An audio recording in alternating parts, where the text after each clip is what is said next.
Estamos no quarto e último sermão da série Crescendo com Pedro, uma série que visa encorajar-nos a crescer na graça e no conhecimento de nosso Senhor e Salvador Jesus Cristo. Eu comecei no início desse mês de junho a falar sobre essa série e eu disse que o verso tema seria o último verso escrito de Pedro que nós temos. Em 2 Pedro 3,18, ele termina a sua segunda carta, e a última que nós temos registro, que ele tem escrito, em que ele fala: antes crescei na graça e no conhecimento do nosso Senhor e Salvador, Jesus Cristo. Então essa é a exortação final que Pedro dá, como se ele estivesse encerrando, fechando as suas cartas, e dando aqui um encorajamento àqueles que liam. Então a série tem sido o quê? Tem sido uma seleção de escritos das cartas de Pedro, onde ele aborda áreas nas quais precisamos crescer. Se ele fala crescer na graça e no conhecimento, então o que isso significa? Envolve que áreas?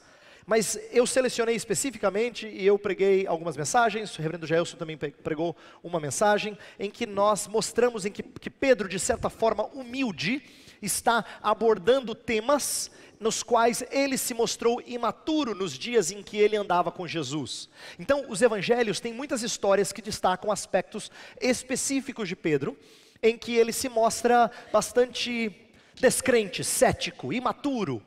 E agora ele está escrevendo sobre esses temas que um dia ele se mostrou imaturo. E ao fazer isso, eu não creio que ele esteja sendo hipócrita. Ele está humildemente mostrando que nós precisamos crescer numa coisa que ele não havia entendido lá atrás, mas que, ao que parece, quando ele escreve essas cartas, ele já amadureceu muito na fé e já tem percebido a importância dessas verdades. Então nós já abordamos nessa série um melhor entendimento da revelação e o seu lugar na vida cristã, foi a primeira mensagem. Depois o pastor Jailson trabalhou com a edificação da igreja, e no domingo passado eu falei sobre a tentação proposta pelo inimigo. Essas foram as três mensagens anteriores, e a quarta e última vai falar sobre a preservação de Deus para com os seus. Então, crescendo na percepção do cuidado que o Senhor tem dos seus. E os textos selecionados são esses. Nós não vamos ler o último, João capítulo 21, mas é uma passagem conhecida que eu farei referência no decorrer da mensagem. Nós vamos ler 1 Pedro capítulo 1, versos 3 a 12, e depois Lucas 22, de 31 a 34, para fazer esse contraste. Uma passagem dos evangelhos, uma passagem das cartas de Pedro. Vamos lá, comecemos com 1 Pedro 1, capítulo 3 a 12. Estou lendo na Nova Versão Internacional. Bendito seja o Deus e Pai de nosso Senhor Jesus Cristo. Conforme a sua grande misericórdia, Ele nos regenerou para uma esperança viva, por meio da ressurreição de Jesus Cristo dentre os mortos, para uma herança que jamais poderá perecer, macular-se ou perder o seu valor. Herança guardada dos céus para vocês que, mediante a fé, são protegidos pelo poder de Deus, até chegar à salvação prestes a ser revelada no último tempo. Nisso vocês exultam, ainda que agora, por um pouco de tempo, devam ser entristecidos por todo tipo de provação. Assim acontece para que fique comprovado que a fé que vocês têm, muito mais valiosa do que o ouro que perece, mesmo que refinado pelo fogo, é genuína e resultará em louvor, glória e honra quando Jesus Cristo for revelado. Mesmo não o tendo visto, vocês o amam. E apesar de não o verem agora, creem nele e exultam com alegria indizível e gloriosa, pois vocês estão alcançando o alvo da sua fé, a salvação das suas almas. Foi a respeito dessa salvação que os profetas que falaram da graça destinada a vocês investigaram e examinaram, procurando saber o tempo e as circunstâncias para as quais apontava o Espírito de Cristo que neles estava, quando lhes predisse os sofrimentos de Cristo e as glórias que se seguiriam àqueles sofrimentos. A eles foi revelado que estavam ministrando, não para si próprios, mas para vocês, quando falaram das coisas que agora lhes foram anunciadas por meio daqueles que lhes pregaram o Evangelho pelo Espírito Santo, enviado dos céus, coisas que até os anjos anseiam observar. Agora, vamos para Lucas 22, segunda passagem, Lucas 22, de 31 a 34.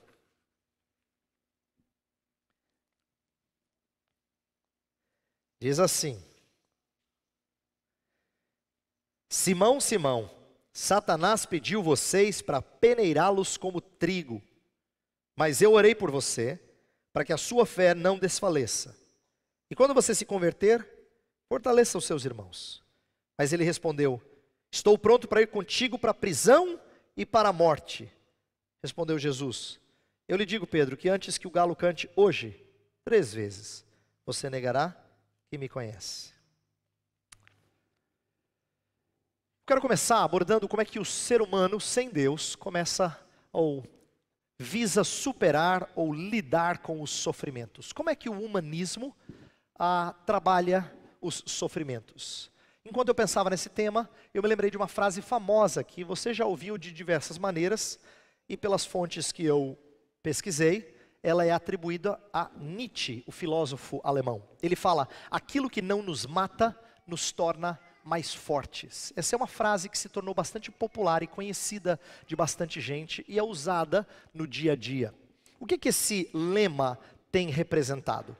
Esse lema otimista tem sido celebrado e evidenciado como a capacidade humana de se adaptar em meio às dificuldades físicas, como a medicina atesta, supostamente atesta, e emocionais, como trabalha a psicologia, de tal forma que saia mais resistente a futuros sofrimentos e percalços. Então, quando alguém diz assim, aquilo que não me mata me torna mais forte, ele está testemunhando de como ele é um ser humano adaptável, que ele consegue superar certas dificuldades e se alguma coisa não é forte o suficiente para derrubá-lo, ele vai sair dessa crise mais forte ainda. E a gente gosta de encorajar alguém dizendo assim: fica firme aí que você vai sair mais forte dessa.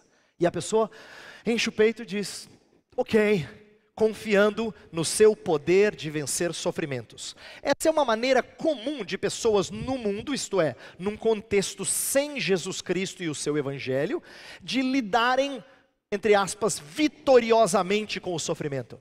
Eles entendem que eles têm que superar, e se eles têm algum tipo de crença, eles podem até apelar a isso, mas normalmente isso significa que eles encontram força dentro de si mesmos para vencer os percalços, para se tornarem mais resistentes a futuros sofrimentos. Eu creio que em alguma medida, Pedro se mostrou humanista em relação aos sofrimentos, quando lá em Lucas 22, a última passagem que a gente leu, ele mostra que ele vai perseverar no seguir a Cristo sem preservação. Eu estou usando essa frase porque nós vamos trabalhar hoje com uma doutrina conhecida no meio reformado, chamado de perseverança dos santos, mas que às vezes é chamada de preservação dos santos. Perseverança indica o fato de nós sermos consistentes e continuamente seguidores de Jesus Cristo. Então a perseverança seria o lado humano da descrição dessa doutrina, de como uma pessoa que vem a Cristo continua seguindo a Cristo, enquanto que preservação mostra o lado divino, por assim dizer, de Deus sustentar ou segurar alguém na fé. Pedro, por algum momento ou por uma parte da sua vida, se achava apto a enfrentar as tribulações na força do seu próprio compromisso. Eu quero que você entenda bem, Pedro não é um cético, ele crê em Deus, ele crê que foi Jesus quem lhe tirou da vida de pescador e lhe colocou na vida de um ministro, de um pastor de almas, de um pescador de homens. Nessa época ele já tinha ouvido essa expressão, ele era um pescador de homens. Mas no momento em que, lá em Lucas 22, em que Jesus Cristo disse assim: olha, Satanás vai peneirar você, procurou você e os demais discípulos para peneirá-los. Ele fala assim: Senhor, fique tranquilo, estou comprometido contigo. Perceba como o humanismo é sutil. Ele não está dizendo, eu não preciso do Senhor. Ele está dizendo que ele tem um compromisso com Deus que é forte o suficiente para ele não deixar o Senhor. E é isso que eu quero destacar no início dessa mensagem, mostrando que é uma atitude humanista no meio de gente crente. É um humanismo que confia na força do seu compromisso. A gente vai perceber que a proximidade de Jesus não evita toda queda. Isso é verdade de Pedro, isso é verdadeiro acerca de nós mesmos. Não são poucas as vezes na nossa vida em que nós nos mostramos muito próximos de Jesus num instante e fazemos uma bobagem no instante seguinte. Como Pedro, que podia dizer: tu és o Cristo, o Filho de Deus vivo, e depois dizer, não, Jesus, você não vai para a cruz, não comece a falar desse jeito, de forma pessimista. Fala, Pedro, depois de uma bola dentro, de um chutaço no ângulo, foi lindo o seu gol. Você fala uma bobagem dessa? A ponto de Jesus tem que dizer para você, arreda Satanás. Mas Pedro não é neste mundo. Ele é um retrato das coisas que nós fazemos com frequência, de como às vezes nós perseveramos sem senso da preservação de Deus. Então, quando Cristo advertiu a Pedro lá em Lucas 22, ele ensinou algumas coisas, e eu destaquei 4 delas que eu achei bastante curiosas. E a gente vai falar delas de maneira entremeada no decorrer da nossa mensagem. Veja só, em primeiro lugar, Jesus vai mostrar que os testes da nossa vida são intensos. A intensidade, Jesus revelou a intensidade dos testes dessa vida. Quando lá no versículo 31 ele fala assim, Simão, Simão, Satanás procurou vocês para peneirá-los como trigo. Essa ideia de peneirar é uma forma de descrever que nós somos provados de maneira difícil, intensa, em que nós somos testados para ver se a gente passa no teste da peneira, que era frequentemente para separar impurezas daquilo que a gente queria manter puro. Nossa vida é marcada por testes intensos. Então Pedro precisava aprender isso. Jesus estava mostrando a ele a intensidade dos testes dessa vida, mais intensos do que Pedro havia se dado conta. E é sobre isso que ele vai ensinar na sua carta, a intensidade desses testes da vida. Segunda coisa, Jesus também revela a intercessão que nos preserva. Perceba como Jesus faz uma mudança muito linda nesse texto. Se você observar de novo o texto de Lucas, ele vai dizer assim, no versículo 32, mas eu orei por você. Se você tem a Almeida atualizada, fala assim, Satanás vos procurou, eu porém roguei por ti. Aqui na NVI fala, ele procurou vocês, eu porém orei por você. A gente não pode deixar passar batido a mudança do plural para o singular. Jesus está mostrando que nem todo discípulo que foi abordado por Satanás foi preservado por ele. Nós conhecemos o famoso Judas, que acabou se tornando um instrumento de Satanás, aquilo que a Escritura chama de filho da perdição. No entanto, Pedro ouve diretamente da boca de Jesus Cristo, que a razão de ele não cair não é porque ele é comprometido, é porque eu orei por você. Eu orei por você para que a sua fé não desfaleça. É assim que Jesus mostra como é que nós somos assegurados da nossa salvação. E Jesus não faz isso só por Pedro. Outros textos dos evangelhos e das epístolas mostram que a intercessão de Cristo também é para nós. Em João 17 ele falou que ele orava não só por aqueles discípulos que estavam junto deles, mas para outros que viriam a crer. Em Hebreus 7 ele também fala que ele vive a fazer constante intercessão por nós. Essa certeza de que nós iremos perseverar depende da obra divina, e é isso que Jesus estava ensinando, e Pedro vai falar exatamente sobre isso no início da sua primeira carta. Outra coisa que Jesus revelou foi a inconsistência do nosso caminhar. Isso está implícito aqui, não está explícito, mas é óbvio. No versículo 32, logo no comecinho, ele fala assim, quando te converteres, em outras palavras, você vai cair. Quando você voltar, você percebe que Jesus nem gasta o tempo para dizer assim, então quando você cair, e aí você se converter? Não. É quando te converteres, ele já vai direto. Mas fica implícito que ele vai cair. Porque a inconsistência do nosso caminhar é uma frase que revela como vida cristã está cheia de altos e baixos. Essa é a mais pura verdade. Só que o texto não termina de maneira tão frustrante. Jesus, por último, revela a insistência divina em nos usar. Porque quando ele fala assim, quando te converteres, eu acho linda a segunda parte. Vai e fortalece os seus irmãos, tá? Quando você voltar, vai cuidar deles. Quando você se arrepender, cuida deles, eles também terão me abandonado. Então Jesus revela coisas preciosas, inclusive essa última, a insistência de Deus em nos usar, mesmo sendo falhos. É assim que Ele nos preserva. Infelizmente, naquele dia Pedro não aprendeu essa lição. Falou, não Senhor, eu não. Estou pronto para ir até a prisão e se necessário a morte. a gente leu o texto todo. Mas, veja só como essas coisas que Jesus revelou não são fáceis de nós acreditarmos e vivermos por ela. Pedro já tinha tido uma lição assim, já era para ele ter aprendido. Eu coloquei aqui no slide o texto de Lucas 5, que é da pesca maravilhosa. Aquele texto em que Pedro está lá pescando a noite inteira, não dá certo, Jesus chega e fala assim, lança a rede mais uma vez. Tá bom, Senhor. Tá bom, vai. E aí a gente sabe que quando ele lança, vem peixe de tudo quanto é canto, não dá nem para trazer a rede para dentro do barco, ele pede ajuda, o barco começa a afundar, porque era peixe de tudo quanto é lugar. E aí ele percebe que alguma coisa mágica ali aconteceu, miraculosa aconteceu. Cristo controlou a natureza para mostrar o seu poder, para que Pedro não fosse cético. E aí ele fala uma frase muito bonita, retira-te de mim, porque eu sou pecador. E olha só, ele sentiu a grandeza do poder de Deus, revelado em Jesus Cristo, mas Jesus não se afastou dele como ele pediu. Jesus chamou ele para perto e falou, não, nada disso, você a partir de hoje não vai ser mais pescador de peixe, você vai ser pescador de homem. Aí você fala assim, cara, ele já tinha aprendido. Não, não é fácil aprender essas coisas.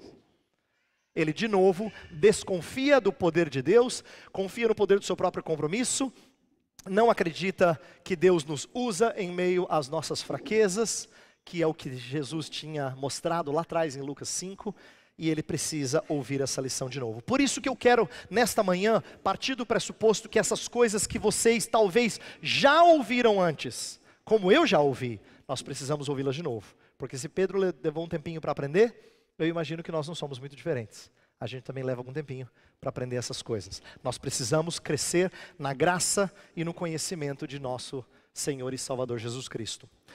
No domingo passado eu já expliquei, em parte, o contexto geral dessa carta. 1 Pedro é escrita para crentes que estão sendo perseguidos. Então eu mostrei isso no domingo passado, o contexto de perseguição. Uma carta a crentes sofredores na Ásia Menor. Esse é as pessoas para quem ele escreve, e ele fala algumas coisas de sofrimento que são bastante estranhas, mas que visam trazer encorajamento. Ele fala que sofrimento é bem-aventurança, que faz parte da vida cristã, não devemos estranhá-la, e devemos encará-la sob o exemplo e a obra de Cristo. Alguns dos textos que estão aí no slide foram colocados na ordem de culto para a gente ler e já se familiarizar com isso. Pedro descreve várias coisas preciosas acerca do que é o sofrimento na perspectiva de Deus. O que eu não enfatizei no domingo passado é o seguinte: Pedro faz duas coisas. No domingo passado eu falei sobre como ele nos exorta a uma vida correta. E é verdade, ele faz isso. Mas não só isso. Ele sabe que não basta simplesmente dizer, Jesus fez muito por você, então está na hora de você retribuir. Não é assim que funciona na vida cristã. Jesus não é assim, alguém que fez muito por você e fala assim, agora por favor, vai, sua parte. Porque até a nossa parte a gente carece do Senhor. Até a parte em que ele pede que nós respondamos à graça dele, a gente precisa dele para responder adequadamente à graça prévia demonstrada por ele. Então, Pedro vai falar não só de exortação a uma vida correta, mas de encorajamento para os que se sentem testados acima de suas forças. Então, num certo sentido, nosso texto é um texto para encorajar aqueles que estão dizendo assim, não sei, tá difícil, pastor, tá difícil. Pedro vai nos ajudar. E eu quero começar mostrando a você uma coisa muito bonita, que mostra como às vezes os autores escreviam, inspirados pelo Espírito, em estruturas que são lindas, simples, não são difíceis, mas lindas. Por exemplo, a estrutura trinitária do capítulo 1, versículo 2, dá uma olhada. Eu vou ler o 1, 2. Escolhidos de acordo com o pré-conhecimento de Deus Pai, pela obra santificadora do Espírito, para obediência a Jesus Cristo e a aspersão do seu sangue. Claramente trinitário, né? Pai, Espírito e Filho, certo? As três pessoas da Trindade. Isso não aparece só ali. Os versos 3 a 12, que é o texto que a gente leu, ele também faz uma estrutura trinitária. Ele começa falando, bendito seja o Deus e Pai de Jesus Cristo que nos regenerou para uma nova vida. Então, tem a ver com a regeneração do Pai. Depois ele fala de como a vida em Cristo é uma vida de realização. Então ele fala do Filho, dos versos 6 até o 9. E, no final, ele fala da revelação do Espírito Santo, dos versos 10 a 12. O que isso revela? É que Pedro transpira teologia de forma trinitária, com facilidade, e mostrando que a nossa salvação é Deus do início ao fim. Então ele vai trabalhar esse tema que a gente vai discorrer hoje, mostrando Deus Pai na primeira parte, Deus Filho na segunda parte, Deus Espírito na terceira parte. Mostrando que é Deus do início ao fim, nas três pessoas da Trindade. Por isso que nós sempre dependemos de Deus. Essa é uma mensagem sobre preservação, para lembrar aquilo que nós já sabíamos, mas que às vezes escapa à nossa mente, de que nós sempre dependemos de Deus. Outra tríade na passagem, que é muito bonita, por isso que eu chamei de benditas tríades, é que a palavra salvação é utilizada 3 vezes. Interessantemente, é que as 3 vezes estão nas 3 partes que eu já mostrei, Pai, Filho e Espírito, e com 3 sentidos diferentes.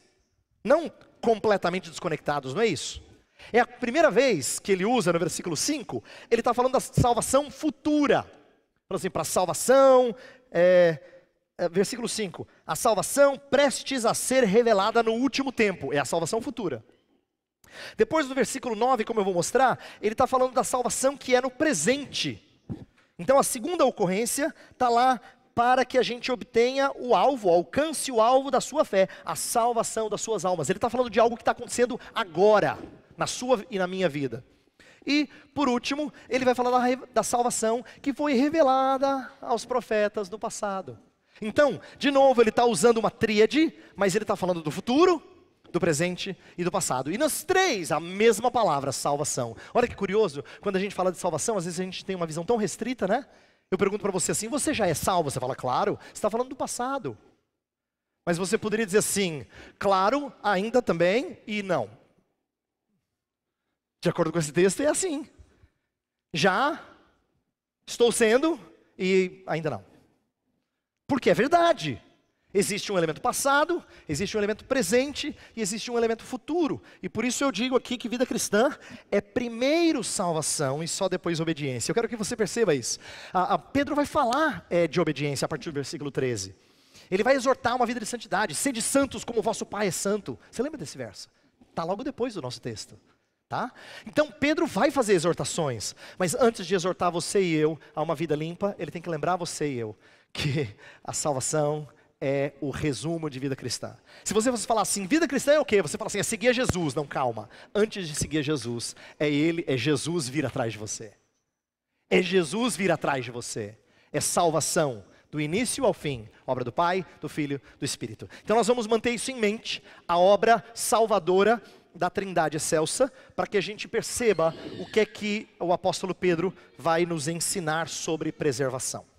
Então eu quero pegar as 3 partes e fazer aqui uma explicação rápida de cada uma das partes, antes de nós fecharmos com algumas reflexões. Então eu quero começar falando da perspectiva futura. Já que no primeiro trecho, que fala do Pai, a palavra salvação tem um aspecto futuro, não é? Então eu quero falar assim, qual é a perspectiva que Pedro traz aos seus leitores? Muita coisa compactada nesses primeiros 3 versos. Daria para focar só aqui e a gente fechar o sermão aqui, mas eu vou tentar ser conciso. Ele fala que nossa vida é fruto da misericórdia do Pai, fundamentada na ressurreição de Cristo para a posse de uma herança eterna e segura pelo próprio Deus. Deixa eu desenvolver um pouquinho disso. Primeira coisa que ele começa a dizer é, bendito seja o Deus e Pai de nosso Senhor Jesus Cristo, porque conforme a sua grande misericórdia nos regenerou. Olha que interessante. Regenerar é nos trazer a uma vida nova, espiritualmente falando. Ele fez isso como? Pela sua misericórdia. Por que misericórdia? Porque nascimento nunca tem vontade própria. Tanto no âmbito natural, quanto espiritual. Ninguém disse assim, cara, fiquei com vontade de nascer. Aí minha mãe foi lá, e eu nasci. Não é assim. Não tem vontade própria nem no nascimento natural. E a mesma coisa acontece no nascimento espiritual. Você não diz assim, eu quero ser de Jesus. Não. Se você falar isso, você já nasceu.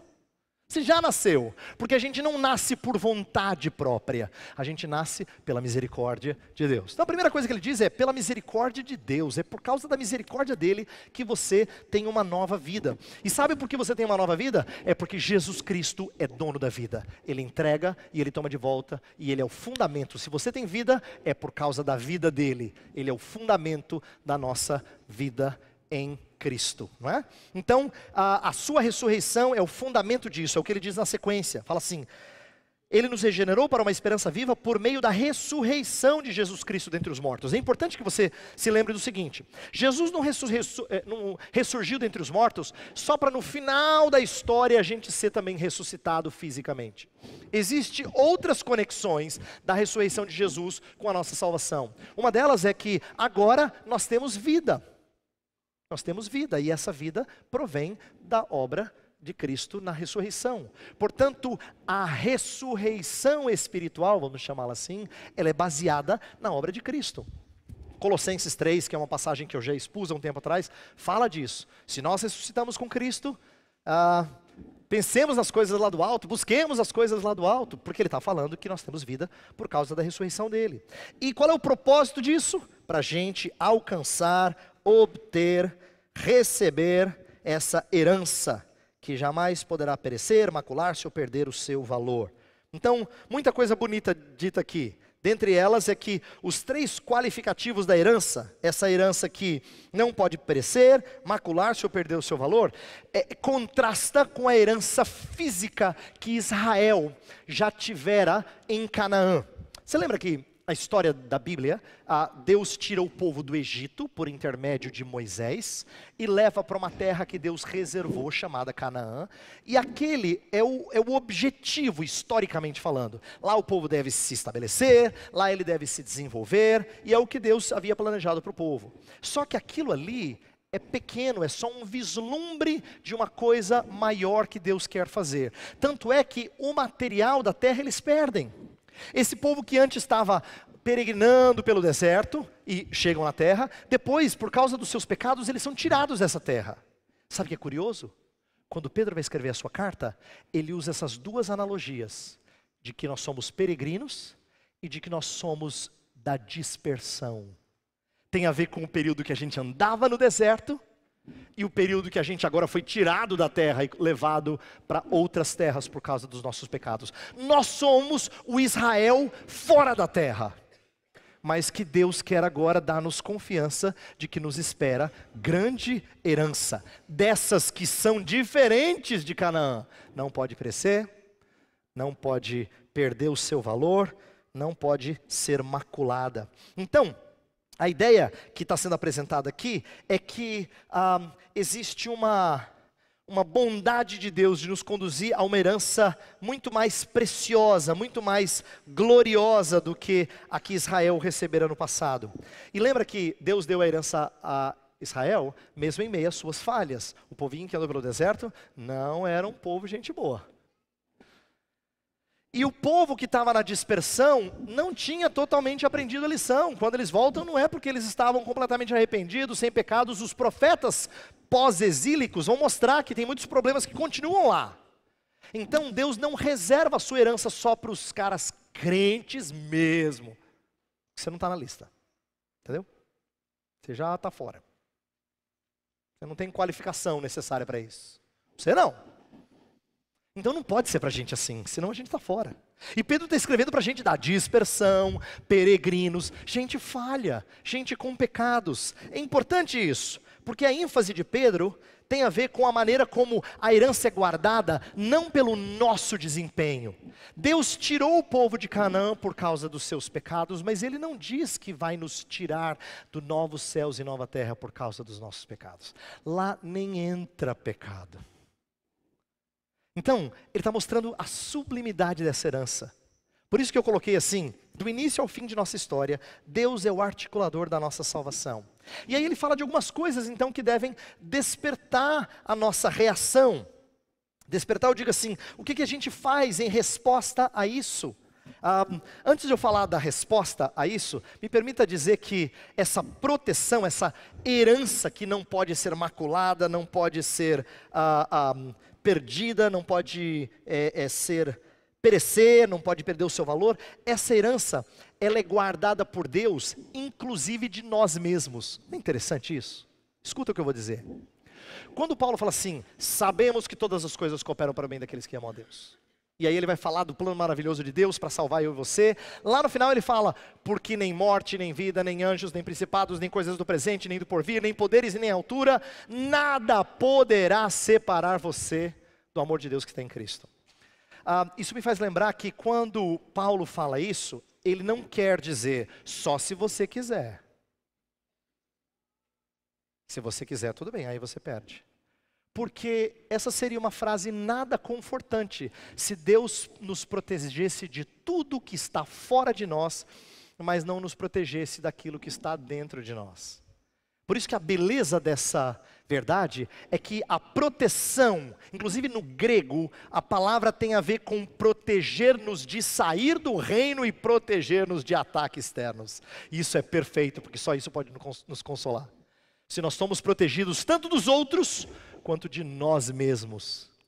É isso que dá segurança à vida do crente. E é nisso que nós cremos. Então o que essa verdade tem que inspirar? Primeiro, louvor. Ele começa o texto dizendo: bendito seja o Deus e Pai de nosso Senhor Jesus Cristo. Então, louvor. Segunda coisa, sentido para a vida. Ele fala que nós fomos regenerados para uma esperança viva. A ideia de esperança viva aqui é de alguma coisa que dá sentido ao nosso viver, que faz com que a gente tenha garantia de que vale a pena viver por Cristo. Então, nós temos agora um sentido para a nossa vida. E também temos descanso, porque o versículo 5 fala que nós somos protegidos pelo poder de Deus até chegar à salvação. Essa ideia de proteção que eu falei, que é proteção tanto de fora quanto de dentro. Então nós estamos descansados. Então, isso nos inspira louvor, sentido e descanso para a vida, sem que propague algum tipo de licenciosidade. E aqui é que está a perfeição da palavra de Deus. Porque se até agora eu falei de como Deus nos preserva, alguém poderia dizer assim: pastor, peraí, boa sua mensagem, legal, só que tem muito crente que está descansando nisso, que está vivendo de qualquer jeito. E o texto não abre portas para uma vida desregrada, uma vida sem compromisso, porque ele fala que Deus nos guarda como mediante a fé. Em outras palavras, Deus não nos preserva independente da nossa fé. Ele não diz assim: ó, você não crê, mas pode deixar, eu te garanto. Não é assim. Ele nos preserva por meio da nossa fé. Por isso que a mesma doutrina é chamada, nos cânones de Dort e em outros documentos da fé reformada, de preservação e de perseverança. Porque envolve as duas coisas. Deus não nos preserva sem que a gente persevere. E a gente não persevera sem que Ele nos preserve. Então é importante que a gente creia nisso. Nossa doutrina de segurança em Cristo não permite uma vida desregrada e de ficar tranquilo de mente. Porque não é assim que Pedro ensina. Tanto é que a própria carta dele, como eu falei, tem várias exortações sobre vida limpa. Ainda que ele fale do poder de Deus que nos guarda. Mas ele faz isso como? Mediante a nossa fé. Por meio da nossa caminhada cristã. Esse é o sentido. Então, ele nos dá uma perspectiva futura do que nos aguarda. Mas além disso, ele mostra o propósito no presente. Olha como é que ele começa o versículo 6. Nisso vocês exultam, ainda que agora por um pouco de tempo devam ser entristecidos por todo tipo de provação. Então, o texto vai mostrar assim, olha, vocês têm que se alegrar nessa salvação futura. Eu sei que agora, no presente, por um pouco tempo, vocês têm que sofrer. Quando ele fala pouco tempo, dá a impressão assim de que passa desse jeito, né? Para quem está no meio do sofrimento, diz: pastor, não está passando assim. Está demorando um pouquinho mais. Mas quando Paulo tem a perspectiva do futuro, ele fala que essa dor agora ela é leve, é momentânea, é passageira, comparado ao que tem reservado lá. Isso só é possível quando a gente coloca em perspectiva. Por isso é que Pedro começa com a perspectiva futura. Se você não tem a perspectiva futura, o que você está passando parece que demora um século. Mas quando você tem a perspectiva futura, você fala: uau, comparado com isso aqui tudo, isso aqui é pequenininho. Isso aqui é momentâneo, passa assim. É disso que Paulo também escreveu, Pedro faz aqui. Ele mostra como essa esperança futura, ela vai moldar, portanto, a nossa alegria. Ele fala muito de alegria agora dos versos 6 a 9. E ele está escrevendo para crentes perseguidos, crentes que estão sofrendo, crentes que estão padecendo na mão de ímpios. Mas veja só, a esperança futura nos dá alegria em meio à tristeza decorrente das provações presentes. Então no presente, a gente tem tristeza. Ah, crente não tem que ficar triste. Não é verdade. Ele fala: por algum tempo vocês são entristecidos. Vida cristã também contém tristeza. Só que tristeza não é incompatível com a alegria da qual ele fala aqui. É por isso que gente que é de fora não entende como é que um crente pode chorar e ser bem-aventurado. Felizes os que choram. E não é chorar de alegria, é chorar de tristeza. Mas assim, era difícil entender essa verdade de Jesus. É porque ele está colocando que nossas tristezas justas, pelos nossos pecados e os pecados ao nosso redor, não são incompatíveis com a alegria em Cristo. E aí, no versículo 7, ele vai usar uma analogia muito interessante do ouro que é purificado. Veja só, verso 7. Assim acontece para que fique comprovado que a fé que vocês têm, muito mais valiosa do que o ouro que perece, mesmo que refinado pelo fogo, é genuína e resultará em louvor, glória e honra quando Jesus Cristo for revelado. O que Pedro está fazendo aqui é comparando com o ouro, mas também dizendo, ó, mas a fé vale muito mais que o ouro, tá? O ouro, lembra, era o metal mais precioso. Por muito tempo na história humana, foi visto como aquilo que havia de mais valioso.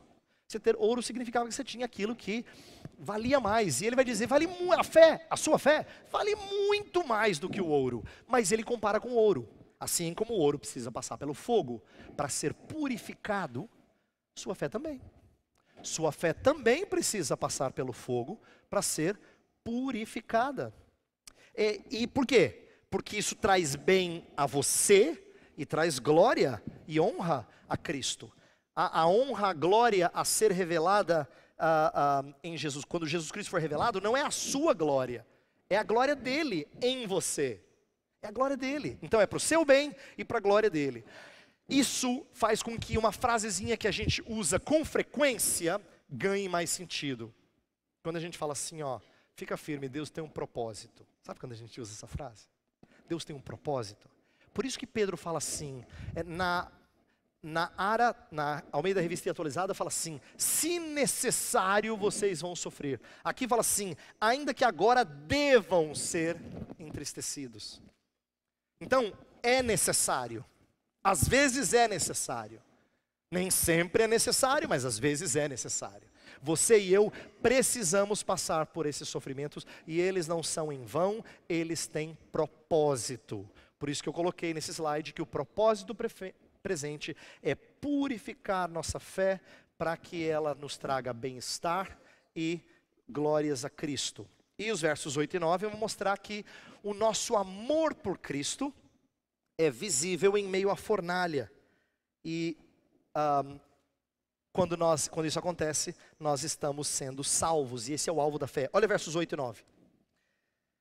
Mesmo não o tendo visto, vocês o amam, e apesar de não o verem agora, creem nele, e exultam com alegria indizível e gloriosa, pois vocês estão alcançando o alvo da sua fé, a salvação das suas almas.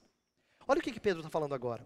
Ele está dizendo assim, todas as vezes que vocês sofrem, mas em meio às suas lutas, vocês se achegam a Deus e continuam a amá-lo, vocês estão alcançando o objetivo da fornalha, que é a salvação presente da sua alma, a maneira como Deus vai trabalhando no seu interior, fazendo com que você ame alguém que você não vê. Quem fala assim, mas você acredita nesse Deus, cadê Ele? Mas você pode falar do seu amor por Ele, como você não fala de um amor por alguém que você vê do seu lado, você está casado há tantos anos, ou seus filhos, mas você fala assim, esse Cristo eu amo de forma incomparável. Sabe que Pedro está, de certa maneira, lembrando de uma situação. Lembra que em João 21, Jesus Cristo 3 vezes fala assim, Pedro, tu me amas?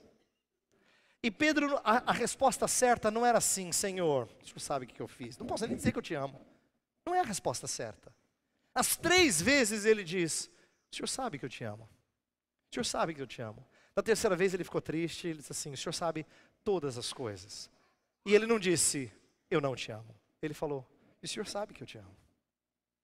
O que Pedro tinha que aprender naquela hora dura em que Jesus Cristo estava lembrando da traição? Pedro tinha que aprender que o amor por Cristo tem que ser evidenciado. Tem que ser visto. Tem que ser mostrado.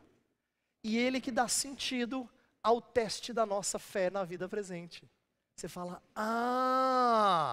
então, quando eu sou testado, Cristo se torna mais precioso para mim? É isso mesmo. E eu o amo mais? É isso mesmo. E ele se torna, então, mais precioso do que qualquer coisa na minha vida? É isso. Esse é o objetivo da vossa fé, a salvação da sua alma. Então, Pedro está mostrando que o sofrimento presente tem um propósito, e nós devemos descansar nisso. E ele termina a passagem falando do perscrutar do passado. Versos 10 a 12 fala dos profetas do Antigo Testamento, ainda que conduzidos pelo Espírito a prever os sofrimentos e as glórias de Cristo, tinha algumas coisas que parece que eles não entendem. E eles estão procurando entender melhor. Veja só, versículo 10, ele fala assim: foi a respeito dessa salvação que os profetas que falaram da graça destinada a vocês, investigaram e examinaram. A ideia de que eles estão tentando entender melhor essa revelação que eles receberam do Espírito. No versículo 11 fala, procurando saber o tempo e as circunstâncias. Tentando entender, mas o que lhes é mostrado é que eles não vão entender tudo, porque na verdade a profecia que eles proferem não é primariamente para eles, nem é completamente entendida na vida deles. Olha o versículo 12. A eles foi revelado que estavam ministrando, não para si próprios, mas para vocês, quando falaram das coisas que agora lhes foram anunciadas por meio daqueles que lhes pregaram o Evangelho pelo Espírito Santo. Então, a ideia é que as verdades de Deus vão ficar mais claras para vocês. Lá no passado, as pessoas queriam perscrutar e entender. Eles procuravam entender ainda mais da graça que lhes foi revelada, mas ela foi revelada para o nosso benefício, porque na verdade eles são ministros, significa que eles servem. E quando eles servem, então não é para eles, é para os outros. E se é para os outros, eles entendem parte, não tudo. Mas olha que interessante, eles sabem que é tão precioso que eles gostariam de entender mais. E nem tudo ficou claramente visto por eles naqueles dias. Mas tem mais. O texto termina falando não só dos profetas do Antigo Testamento. Finalzinho do 12 fala que até os anjos anseiam observar. Ou como diz a Almeida Atualizada, e aqui acho que ela é mais feliz, fala, eles anelam perscrutar. Eles querem entender mais profundamente. Aqui tem uma lição preciosa. Até os anjos têm anelado compreender mais profundamente a obra de Cristo na igreja. Efésios 3 fala que Deus dá uma aula sobre igreja para principados e potestades. Isto é, mostrando para eles como é que ele faz o que faz na vida de gente fraca. Não é a história de Pedro? Ele diz assim, ó, o objetivo é Deus mostrar, testar a fé de vocês para que ela chegue no alvo final, que é aperfeiçoar vocês e tal. Ele fala disso na sua carta, é disso que ele está tratando. E ele diz assim, sabe que isso instigou a curiosidade dos profetas? Tem mais, você sabia que os anjos gostariam de entender isso melhor? Esse mistério tão profundo e tão belo é tão apaixonante que os anjos queriam ter aula de teologia avançada. Porque essa obra nunca se esgota. No nosso entendimento, ela sempre tem algo a ser melhor compreendido. Por isso que Pedro sabe terminar a carta dele do jeito que ele terminou. Crescei na graça e no conhecimento do nosso Senhor e Salvador Jesus Cristo. Porque se profetas do Antigo Testamento e anjos anelam perscrutar essas coisas, então você tem que entender muito melhor. Essas verdades são riquíssimas. Eu termino então com alguns encorajamentos decorrentes dessa passagem e das cartas de Pedro como um todo. Mas eu vou focar mais naquilo que eu falei hoje. Primeira coisa é que nós somos encorajados a crescer, não é? Se a série foi crescendo com Pedro, então nós precisamos aqui focar naquilo que nós aprendemos. A preservação divina deve ser estímulo à nossa perseverança. Quando eu falei de perseverança ser o lado humano e preservação o lado divino, eu não queria dizer que se você sabe que você está preservado, você fala assim, ok, você está no sofá então. Não é assim que funciona. Na verdade, na vida cristã, quanto mais você conhece genuinamente e descansa e compreende da perspectiva de Deus, a preservação, a maneira como Ele cuida e preserva você, como Ele sustenta você, quando isso se torna mais entendido de verdade, ela estimula a perseverança, ela estimula continuar na caminhada. Porque investir naquilo que é vitorioso, vale a pena. Vale a pena. Já parou para pensar nessa frase? Vale o sofrimento. Vale. Porque você sabe que tem vitória. Então quando Pedro fala assim, crescei na graça e no conhecimento de Jesus, ele está dizendo para você, vale a pena, investe nisso, não seja um crente imaturo, ele está encorajando você a crescer, vale a pena. Ah pastor, mas é difícil, mas vale a pena. É isso que ele está falando. A preservação de Deus é um encorajamento para a gente perseverar. E para a gente crescer. E não continuar crente assim, que parece que não entende nada. Parece bebê, fazendo as mesmas perguntas sempre, tendo as mesmas dúvidas, lutando com as mesmas ansiedades, presos aos mesmos pecados. Não cansa. Cansa. Você cansa de você mesmo? Que dirá os seus irmãos? Não peça a Deus para você crescer. Ele está encorajando você nessa manhã.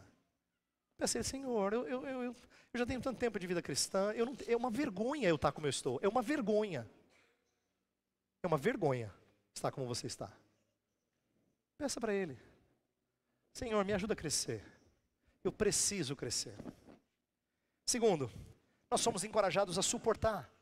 O poder e o propósito do sofrimento não nos dão, ou nos dão um novo ângulo para suportar. O poder e o propósito do sofrimento nos dão um novo ângulo para suportar. A ideia é que se o poder de Deus nos guarda e o propósito é aperfeiçoar a nossa alma, então a gente agora tem uma nova perspectiva, a gente pode enfrentar alguma coisa e responder de verdade, tudo bem? Tudo bem, graças a Deus. Não é aquele tudo bem que sai de boca para fora. Como é que foi a sua semana guardada por Deus? Graças a Deus. Porque quando nós entendemos o poder de Deus de nos segurar e de nos proteger até das nossas besteiras, e quando nós entendemos que o propósito de Deus fazer-nos passar por certas coisas é para que a gente cresça, então a gente tem um novo ângulo agora para suportar. E por último, nós somos encorajados a pastorear. Lembra do texto de João 21? Pedro, tu me amas? Sim, Senhor, tu sabes que eu te amo. Pedro, tu me amas? Sim, Senhor, tu sabes que eu te amo. Terceira vez, Pedro, tu me amas? O Senhor sabe todas as coisas, sabe que eu te amo. Nas 3 vezes Jesus fala assim: apacenta os meus cordeirinhos, apacenta as minhas ovelhas, cuida das minhas ovelhas. Jesus podia ter dito assim: agora fica de castigo no cantinho. Mas ele não faz. Não é curioso? Lembra da profecia dele? Quando te converteres, fortalece os teus irmãos. Sabe o que eu quero que você compreenda aqui? A nossa igreja vai ser mais saudável, ela vai mostrar crescimento na graça e no conhecimento de Jesus, quando a gente tiver a coragem de pastorear outros irmãos, mesmo sabendo que o nosso histórico é ruim. Às vezes a gente tem a impressão que não é para mim, sabe, pastor? Porque eu ainda estou crescendo, mas Deus quiser. Nossa, se Deus quiser não vai chegar nunca. Você é uma medrosa. Você é um medroso, você confia no seu desempenho, na força do seu compromisso. Quando você estiver bom, aí você vai pastorear. Aí você, não, aí eu vou fazer. Pode deixar, pastor. Conta comigo. O ano de 2000 e sei lá quando. Porque você sempre se acha despreparado. Mas Jesus já avisou. Você vai cair, Pedro. Quando te converteres, quando você se arrepender, vai cuidar dos seus irmãos. Eu queria que você entendesse assim. Eu estou desafiando vocês porque Pedro me encoraja a pastorear o rebanho de Deus. Mas ele encoraja você também a pastorear o rebanho de Deus. Então, se Jesus não abandonou Pedro em seu fracasso, mas o restaurou, devemos fazer o mesmo. Eu queria pedir que nossa igreja mostre crescimento assim. Como? Tanto suportando, com a perspectiva correta, os sofrimentos presentes, porque tem visão, esperança, viva esperança de coisas do porvir, mas cuidando de pessoas, cuidando de quem precisa de cuidados. É isso que vai mostrar a saúde da nossa igreja. Então nós vamos orar por ela. Eu peço que você feche os olhos e nós vamos rogar por nós mesmos, não pelos outros. Não pense nos outros.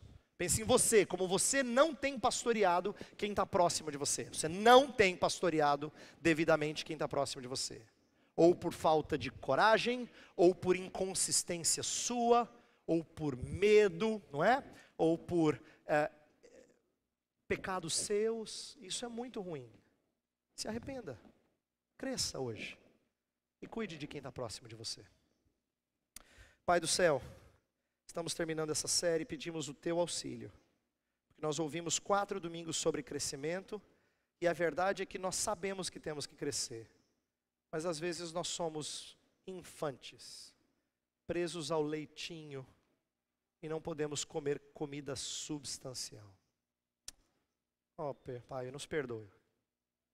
Perdoa os nossos pecados, a começar em mim, Senhor.